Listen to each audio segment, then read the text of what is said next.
Forbes Family Farm, and we're coming to you from our Caterpillar tunnel. We've posted a lot about these in Instagram and social media recently, and thought we'd give you a little video tour and talk a little bit about what the Caterpillar tunnels are and how we're using them. We call them Caterpillar tunnels. We also call them hoop houses. Sometimes you can just call it a greenhouse. Ultimately what it is just greenhouse plastic that's pulled over bows and pulled out, and it looks like a caterpillar when you look at it from a distance, which is how it gets the nickname Caterpillar Tunnel.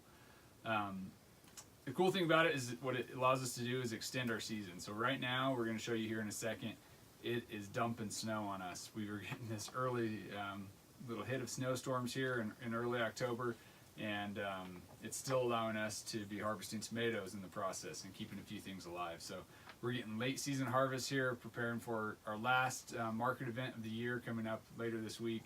And without these tunnels, we wouldn't be able to do it. So that's what it's affording us. A little bit about these tunnels. So we got these from Farmer's Friend LLC, a great company out of Tennessee. They produce awesome products that are perfect for our scale of farming. And the nice thing about their Caterpillar tunnel design is it all comes as a kit. So it came as just a freight delivery, and then was super easy for us to put together. So the way that it works is there's rebar driven into the ground, about 3-foot rebar driven about 2/3 of the way into the ground.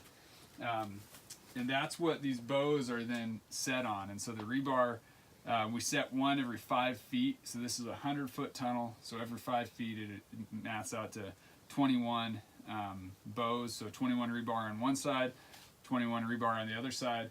And then these bows are basically all they are is top rail for chain link fencing that's been bent, and they came pre-bent, which was awesome because that's a laborsome process and a bit of work to bend these bows.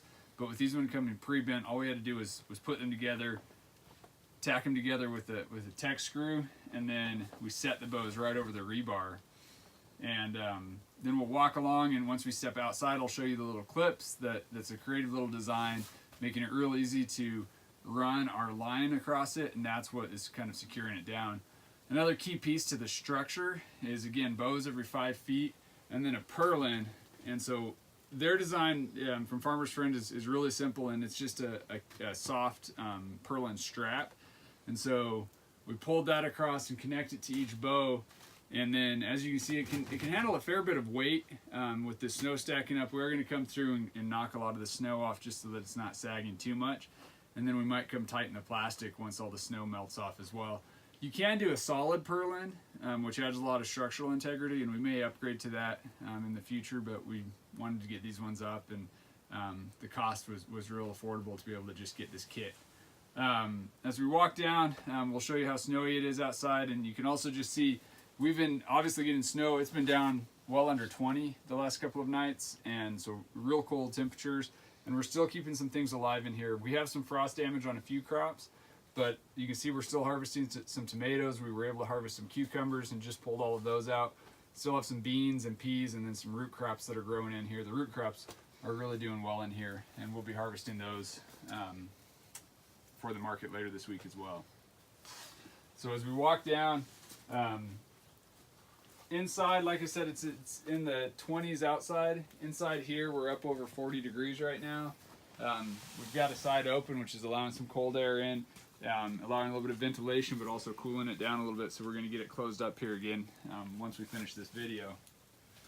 You can see things like our marigolds really haven't had any frost damage at all. They still look great in here. Our marigolds outside of the hoop house are black. I mean, they're just totally frost killed from the cold weather.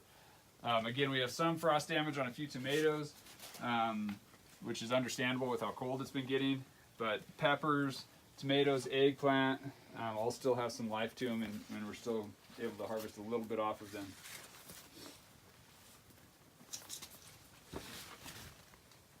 And it takes a couple hours. We don't have the softest soil in the world. We've got a lot of rock.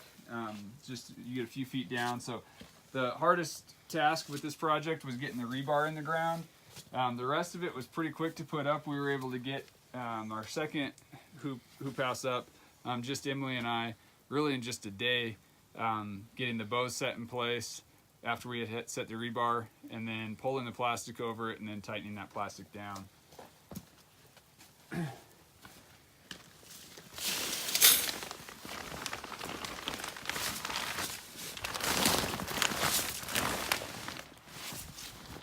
And here we are in winter. Again, early snowstorms hitting us here in northeast Utah, and really making this hoop house worthwhile having it set up, because as you can see, nothing would be growing out here anymore, aside from some of those storage crops that are able to survive in the ground and make it through snow like this.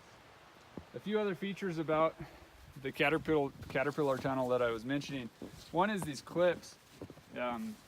There's basically a little clip that sets over the rebar, and then we're able to put a carabiner on it, and that's what we just run our cord through to tighten down all the plastic. Makes it really easy to get the plastic real tight and secure, so that we've had a couple windy days and these haven't gone anywhere. I don't think that they will. And then one other feature, probably the most user-friendly, coolest feature of all, is these little curtain clips that Farmer's Friend designed. Really handy little clips that just come over the bar and clip on, so that we can situate and open up, especially on warmer days. In the spring we'll be doing this a lot. We could open up this whole entire side and have it open so that we can have a lot of airflow in and it's not getting too hot inside. Obviously that's not a problem right now. What this works also for is a little passageway for us. Right now, we'll show you the whole tunnel here in a second, and you'll see that the ends are just all the plastic is pulled together. So our access is off the sides. We don't have a door on either end yet. But these allow us to kind of create a door just by pulling up the plastic a ways, and then again clipping that little curtain holder on there, and it works really well. So that's a cool little piece that I haven't seen anyone else having a good design in that way. So as Emily zooms out, you'll see the whole length of the tunnel, and again see the ends, how we just take that plastic, that greenhouse plastic, and pull it and bunch it at the end, and then tighten the whole thing down with the cord that goes across the top all the way down the length of it. So there's our Caterpillar tunnel. Welcome to winter. If you're getting snow where you're at, hope you're enjoying it. We're enjoying it here. Looking forward to making a snowman here in a little bit.